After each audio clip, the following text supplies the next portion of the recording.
Hello everyone, welcome to my channel CIPET Gyan. तो आज एक बार फिर से हम एक न्यू क्लास लेकर आए हैं आप लोगों के लिए, जो कहीं ना कहीं सीपैट जे एग्ज़ाम के प्रीवियस ईयर क्वेश्चन बेस्ड ये हैं और इसी प्रकार के क्वेश्चन आपके एग्ज़ाम में पूछे जाएंगे। और जितना टाइम मिलता है या फिर जब भी मिलता है तो आपके लिए इसी प्रकार की क्लास लाते रहेंगे और अपनी सेल्फ स्टडी भी आप लोग करते रहें। और जो स्टूडेंट पीडीएफ ले चुके हैं तो वो पीडीएफ से भी पढ़ते रहें। और जो सीरीज़ कैंडिडेट थे इस एग्ज़ाम के लिए, तो आई थिंक वो सभी लोग अब पीडीएफ को ले चुके हैं। तो चलिए पहला क्वेश्चन यहाँ पर स्टार्ट करते हैं। पहला क्वेश्चन है यहाँ पर, भारत में बॉक्साइट का सबसे बड़ा भंडार कहाँ पाया जाता है। देखिए बॉक्साइट ये एक एल्यूमिनियम का अयस्क होता है। और सब इस option A Andhra Pradesh, option B Gujarat, option C Orissa, option D है झारखंड। तो देखिए भारत में जो बॉक्साइट का सबसे बड़ा यहाँ पर भंडार है वो है यहाँ पर उड़ीसा में बॉक्साइट के लिए। और आंध्र प्रदेश, गुजरात, झारखंड इनमें क्या होता है, अगर पता है तो आप लोग कमेंट में बता सकते हैं। नहीं, नेक्स्ट वीडियो में हम सभी के बारे में बताएंगे, क्योंकि इसी प्रकार क्वेश्चन लेकर आएंगे तो उससे भी आपको क्लियर करवा देंगे। और नेक्स्ट क्वेश्चन यहाँ पर देख लेते हैं। द लाइट ऑफ एशिया के रूप में जाना जाता है। देखिए जो हिस्ट्री के कॉमन क्वेश्चन हैं और कहीं ना कहीं इसके हर एक एग्जाम में ये पूछे जाते हैं, तो वो सभी इंपॉर्टेंट क्वेश्चन है ये। तो बिल्कुल ध्यान से इस क्लास को करना है और आपको बहुत ही हेल्पफुल यहाँ पर आपके लिए रहेगी ये क्लास सीपैट। यदि आप एग्ज़ाम देने वाले हैं 11 जून को होगा, तो आप लोगों को पता होगा। तो देखिए सेकंड क्वेश्चन है, द लाइट ऑफ एशिया के रूप में जाना जाता है। देखिए द लाइट ऑफ एशिया, देखिए यहाँ पर ऑप्शन ए है स्वामी विवेकानंद, ऑप्शन बी है महावीर स्वामी, ऑप्शन सी है गांधी, या फिर ऑप्शन डी पर है महात्मा बुद्ध। तो देखिए द लाइट ऑफ एशिया, देखिए द लाइट ऑफ एशिया यहाँ पर गौतम बुद्ध को कहा जाता है। तो ऑप्शन डी बिल्कुल करेक्ट इसका आंसर हो जाएगा।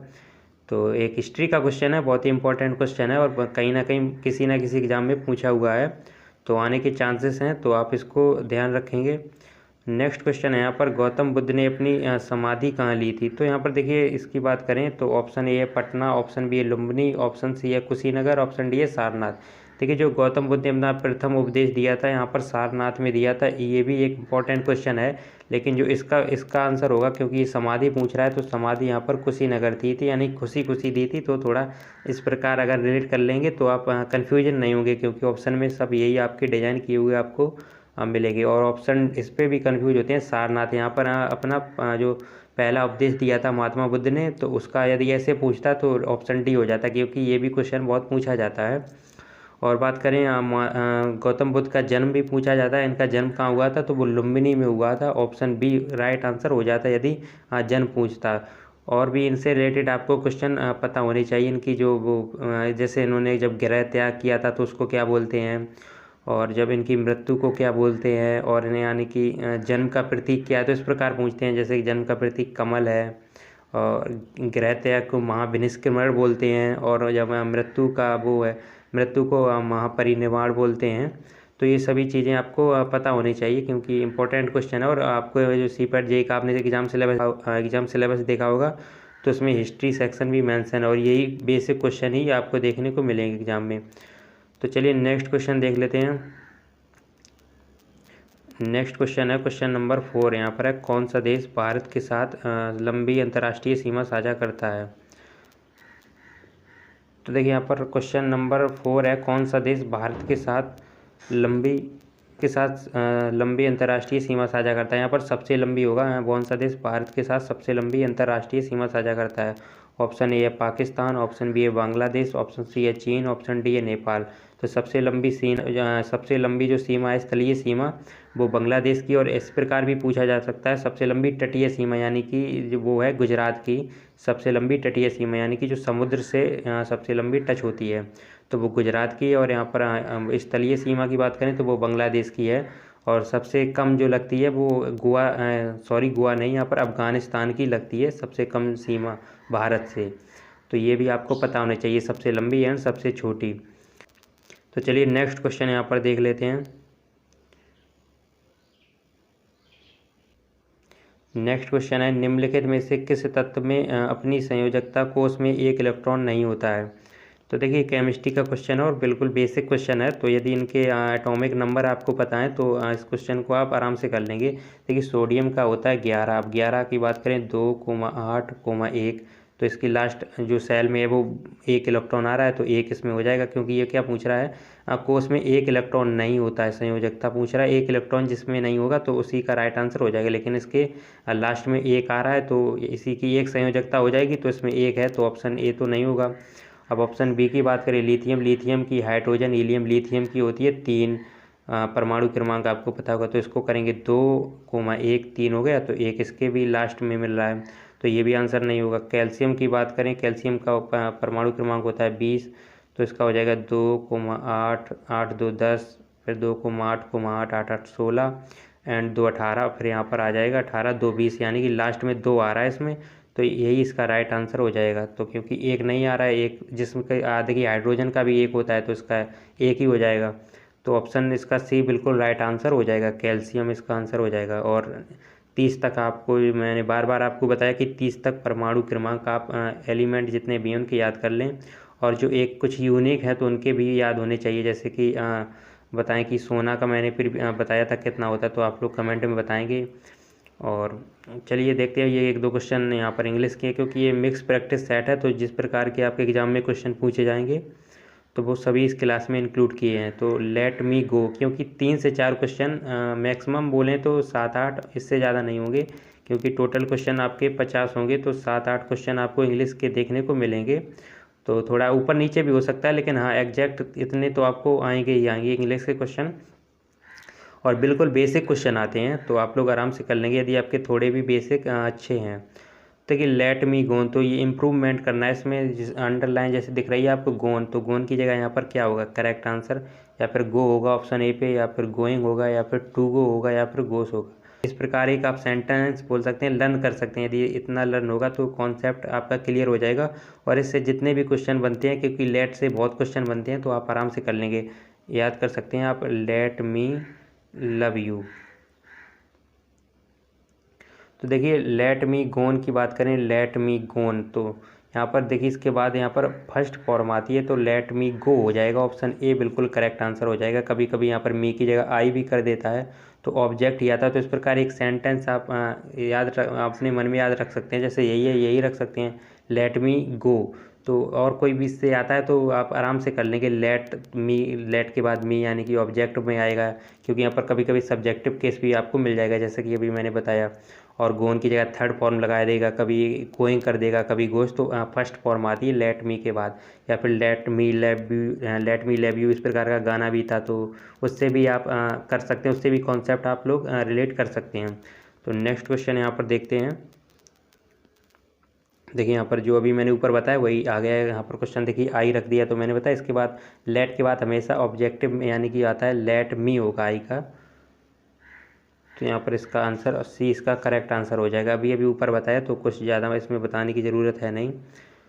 तो नेक्स्ट क्वेश्चन यहाँ पर देख लेते हैं, इट हैज़ बीन रेनिंग, ये इसमें आपको फिलिंग दी ब्लैंक्स भरना है, क्या आएगा। तो एक प्रकार से इसके ऑप्शन अभी देखिए यहाँ पर ABCD नहीं लिख पाए, तो इसमें आप लोग कर लेंगे, ये ए है, ये बी है, ये सी है, ये डी है। तो चलिए कोई नहीं, आप लोग प्रैक्टिस करवा रहे हैं, कौन ये पेपर में आया, पेपर में आपको ऑप्शन देखने को मिलेंगे। तो देखिए इट हैज़ बीन रेनिंग, यहाँ पर क्या आएगा, तो सिंस मॉर्निंग हो जाएगा। पॉइंट ऑफ टाइम के लिए यहाँ पर सिंस ही आता है, जैसे 1980 कोई भी डेट होती तो इसके पहले भी सिंस आता है, सिंस 2002, सिंस 2005, या यानी कि जो पॉइंट ऑफ टाइम होगा उसके लिए सिंस होगा। और फॉर लगता है जैसे कि 2 आवर्स, 2 घंटे से, यानी कि जो टाइम कहीं ना कहीं स्थायी नहीं है, तो उसके लिए यहाँ पर फॉर लगता है। तो इसको भी आपको याद रखना है, क्योंकि इससे क्वेश्चन भी आपके बहुत पूछे जाते हैं। नेक्स्ट है यहाँ पर देखिए, एक इन कुछ इंग्लिश के क्वेश्चन के ऑप्शन थोड़ा बना नहीं पाए, यानी कि ऑप्शन में ABCD यहाँ पर नहीं लिख पाए, तो उसको मैनेज कर लेना आप लोग, इतना तो आप समझते ही हैं। We just go back about, यहाँ पर अब क्या, यहाँ पर देखिए प्रपोजिशन के भी बहुत क्वेश्चन आते हैं, लेकिन ये आर्टिकल बेस है, आर्टिकल में यहाँ पर ए आपका आएगा, या फिर एन आएगा, या द आएगा। और इंग्लिश की बात करें, आप यही टॉपिक पढ़ लें, इनसे आपको कहीं ना कहीं देखने को मिल जाएगा। एक हुआ आर्टिकल, और दूसरा हुआ प्रोपोजिशन, और बेसिक जो सेंटेंस स्ट्रक्चर होते हैं उनकी नॉलेज होनी चाहिए। बस यदि आपके ये इतने टॉपिक क्लियर हैं तो आप कहीं ना कहीं इंग्लिश के जितने भी क्वेश्चन आएंगे सभी क्वेश्चन राइट करेंगे। तो देखिए यहाँ पर देखिए, इसमें मैं पहले ही बता चुका हूँ, यहाँ पर देखिए आपको इस वॉवेल से नहीं भरना होता है, यानी कि AEIOU, ये देखिए छोटे क्लास की बात है, पहले जब छोटे थे तो इन्हीं से भरते थे, लेकिन अब यहाँ पर इनका प्रोनाउंसिएशन आपको देखना होता एन आवर आ रहा है यानी कि आ रहा है, यदि हिंदी के देखने होते हैं यानी कि आ से लेकर, और जो ये स्वर हिंदी के जो स्वर होते हैं उनको यदि आ रहे हैं तो उनमें आपको एन लगेगा, और या का के बाद जितने भी आ रहे हैं यानी कि का के बाद का खागा तो इसके बाद ए लगेगा। और डेफिनेट होगी कोई चीज़ यानी कि कंफर्म होगी तो उसमें दा लगता है। तो यहाँ पर देखिए आ रहा है, एन आवर पढ़ते हैं इसको, तो प्रोनाउंसिएशन आपका क्लियर होगा तभी इस प्रकार के क्वेश्चन आप कर पाएंगे। तो ऑप्शन 20 का राइट आंसर हो जाएगा, यानी कि एन आएगा, एन आवर, ना कि ए आवर। और जिनको ये कॉन्सेप्ट नहीं पता होगा प्रोनाउंसिएशन वाला तो वो इसमें ए ही करके आएंगे, लेकिन इसका राइट आंसर एन हो जाएगा। तो फिर आप इनको इस प्रकार की प्रैक्टिस कर सकते हैं, क्योंकि इसके क्वेश्चन आपको देखने को मिलेंगे, क्योंकि इसी प्रकार के प्रीवियस ईयर क्वेश्चन पूछे गए थे। नेक्स्ट है यहाँ पर दिस इज, थोड़ा नीचे करते हैं 1 मिनट। देखिए दिस इज द, यहाँ पर फिलिंग द ब्लैंक्स है, फिर बोट हेयर, तो यहाँ पर क्या आएगा, लॉन्गर आएगा, लॉन्ग आएगा, मोर लॉन्ग आएगा, या फिर लॉन्गेस्ट आएगा। तो ऑप्शन ए पे है लॉन्गर, ऑप्शन बी पे है लॉन्ग, ऑप्शन सी पे है मोर लॉन्ग, ऑप्शन डी पे है लॉन्गेस्ट।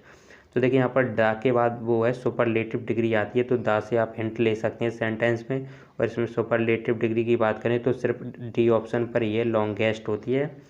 जैसे कि आपको पता होगा गुड की जैसे बात करें, गुड हुआ, बेल हुआ, फिर बेटर हुआ, तो इस प्रकार है। इसी प्रकार ये सुपरलेटिव डिग्री यहाँ पर आपको फिलअप करनी होगी, क्योंकि दा से एंट लग जाएगी, क्योंकि दा के बाद मोस्टली जो है आपकी सुपरलेटिव डिग्री ही आती है। तो लॉन्गेस्ट इसका राइट आंसर हो जाएगा, डी आंसर बिल्कुल करेक्ट हो जाएगा। नेक्स्ट क्वेश्चन यहाँ पर है, चिल्का झील किस राज्य में है। जितनी भी इंपॉर्टेंट झीलें हैं तो वो आपको पता होनी चाहिए, 1-2 क्वेश्चन आने की चांसेस बहुत ज़्यादा होते हैं।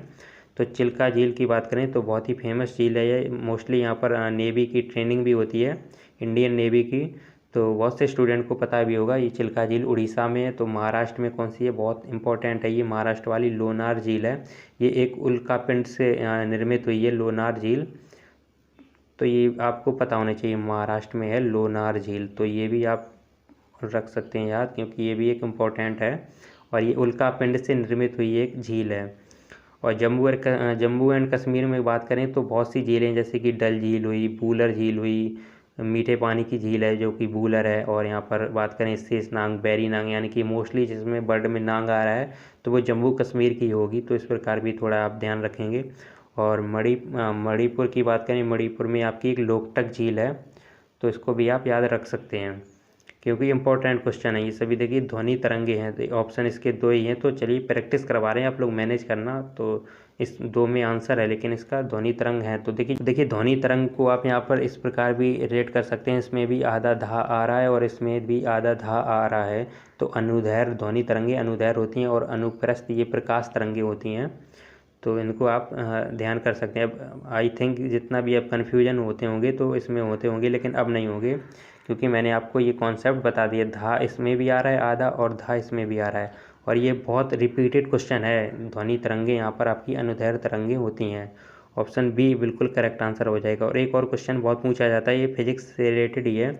जैसे कि एक चंद्रमा पर यहाँ पर विस्फोट किया जाता है, तो उसकी ध्वनि जो है पृथ्वी पर सुनाई देगी, यानी कि कितनी देर में सुनाई देगी, 1 घंटे में। ऑप्शन इसी प्रकार के डिजाइन होकर आएंगे, 1 घंटे में, 6 घंटे में, 24 दिन बाद, 10 दिन बाद, 20 दिन बाद, यानी कि किसी भी प्रकार से एग्जामिनर ऑप्शन बना सकता है। या फिर एक ऑप्शन होगा कभी भी नहीं।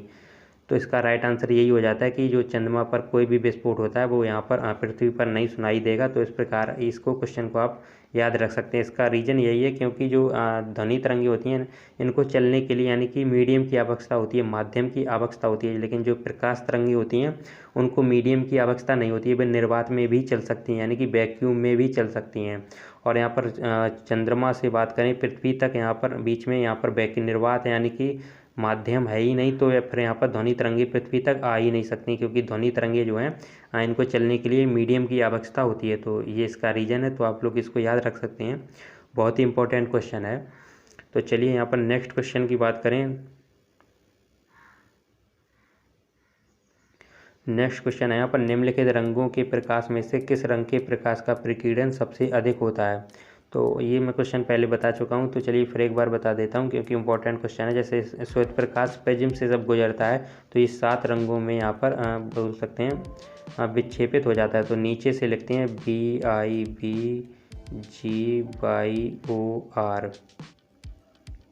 1 मिनट फिर से लिख रहे हैं यहाँ पर, तो इस प्रकार का एक प्रिज्म होता है, यहाँ पर श्वेत प्रकाश आता है, तो ये 7 रंगों में विभाजित हो जाता है। तो यहाँ से लिख रहे हैं BIBGYOR, तो विबग्योर, ये आपको पता भी होगा। तो देखिए सबसे नीचे यही तो यहाँ पर विक्षेपित हो रहा है। फिर अब यहाँ पर हम इस प्रकार लिख देते हैं, आपको वो फिगर तो आपने समझ ही गए होंगे, BIB, क्योंकि वहाँ पर लिखना पॉसिबल नहीं हो रहा है, क्योंकि क्लियर नहीं दिख रहा होगा। अब इस प्रकार ये होता है, इसी से यदि इतना ये आपको लर्न है तो इससे बहुत से क्वेश्चन बनते हैं। एक इस प्रकार भी क्वेश्चन होता है, सबसे ज़्यादा यहाँ पर तरंग दैर्घ्य किसकी होती है, तो रेड की होती है, और सबसे कम बात करें तो बैगनी की हो जाएगी। और इस प्रकार भी इसका क्रम भी पूछ लेता है, तो आपको ये याद रखना है, विबग्योर, बी से यहाँ पर B से I, B, G, Y, इनके सभी पता होना, R से रेड, O से ऑरेंज, Y से येलो, G से ग्रीन, B से ब्लू, I से इंडिगो, B से वायलेट, बैगनी, तो ये सभी पता होने चाहिए। तो यहाँ पर प्रकीर्णन पूछ रहा है सबसे अधिक, तो प्रकीर्णन सबसे अधिक किसका हो जाएगा, बैगनी रंग का हो जाएगा। ऑप्शन इसका C बिल्कुल करेक्ट आंसर हो जाएगा। और इस प्रकार पूछ लेते हैं, यानी कि सबसे ज़्यादा तरंग दैर्घ्य किसकी होती है, तो वो रेड की होती है। तो इसका जो राइट आंसर है वो है ऑप्शन C। नेक्स्ट क्वेश्चन की बात करें तो यहाँ पर देख लेते हैं, विभवांतर के मापन हेतु मापक यंत्र है। तो देखिए यहाँ पर पोटेंशियल मीटर होता है, किसके द्वारा यहाँ पर मापा, पोटेंशियल मीटर से क्या मापा जाता है। तो देखिए यहाँ पर विभवांतर के मापन हेतु प्रयुक्त मापक यंत्र है। तो देखिए विभवांतर किससे मापा जाता है, अमीटर से। तो देखिए यहाँ पर धारा मापी जाती है, तो ये आपको पता होगा। और वोल्ट मीटर, तो यहाँ से विभवांतर वोल्ट मीटर, ये बिल्कुल रिलेट भी कर सकते हैं, बाबा से है, तो बिल्कुल कॉमन क्वेश्चन है, इतना वैसे रिलेट करने की ज़रूरत नहीं है, क्योंकि यहाँ 10th क्लास से या फिर 9th क्लास से ही आप लोग पढ़ते आ रहे होंगे इसको। ओम मीटर या ऑप्शन डी, में से कोई नहीं, तो ऑप्शन 20 का बिल्कुल राइट आंसर हो जाएगा। वोल्ट मीटर से विभवांतर मापते हैं। Next question and last question है, इसके ऑप्शन थोड़ा ऊपर नीचे मैनेज करना आप लोग, क्योंकि आज की PDF में बहुत एरर हैं, थोड़ा बहुत टाइम का शॉर्टेज रहता है, इसीलिए तो PDF डिज़ाइन करने में एंड क्लास लेने में भी टाइम नहीं है। तो इम्पोर्टेंट क्वेश्चन थे, तो मैंने सोचा आप लोगों को करवा दें, और आप लोग लाइक ज़रूर कर देना, जिससे कि हमको भी लगे जितनी भी मेहनत कर रहे हैं उसका आउटपुट हमको कहीं ना कहीं मिल रहा है। तो वह धातु जो समान ताप पर द्रव रहती है, बहुत ही इंपॉर्टेंट क्वेश्चन है, बहुत धातु जो समान ताप पर द्रव रहती है वो मरकरी होती है। इसका सिंबल भी पूछ लिया जाता है Hg, क्योंकि ये पारा होती है, तो Hg इसका सिंबल होता है। और इसका परमाणु क्रमांक हो सके तो आप लोग याद कर लेना। तो ऑप्शन A बिल्कुल करेक्ट आंसर हो जाएगा, और बहुत ही इंपॉर्टेंट क्वेश्चन था। तो आपको क्लास कैसी लगी आप लोग ज़रूर कमेंट बॉक्स में बताएंगे, और जितना भी हो सके अपनी सेल्फ स्टडी करते रहें, जितना भी करेंगे उतना ही आप लोगों के लिए कम ही है। और बात करें तो यहाँ पर देखिए ज़्यादा आपको इसमें इस एग्ज़ाम के लिए आपको टेंशन लेने की ज़रूरत नहीं है। तो बात करें इस एग्ज़ाम के लिए आपको ज़्यादा टेंशन लेने की ज़रूरत नहीं है। जो मैंने PDF दी है एंड जो आपको क्लासेस करवा रहे हैं इस पर चैनल पर, और कुछ भी जितना भी मन करा करे अपने मन से आप पढ़ लिया करें, किसी भी बुक से, चाहे कोई भी हो, जिसमें GK है फिर या फिर साइंस पोर्शन है या फिर इंग्लिश है, तो इतना कर लेंगे तो आराम से आप पास कर लेंगे, और ज़्यादा टेंशन ना लें आप लोग। और जो कुछ भी अपडेट होगा तो हम आप लोगों को ज़रूर इन्फॉर्म करेंगे। और क्लास कैसी लगी आप लोग ज़रूर बताना, और कोई भी डाउट है तो आप लोग कमेंट सेक्शन में पूछ लेना।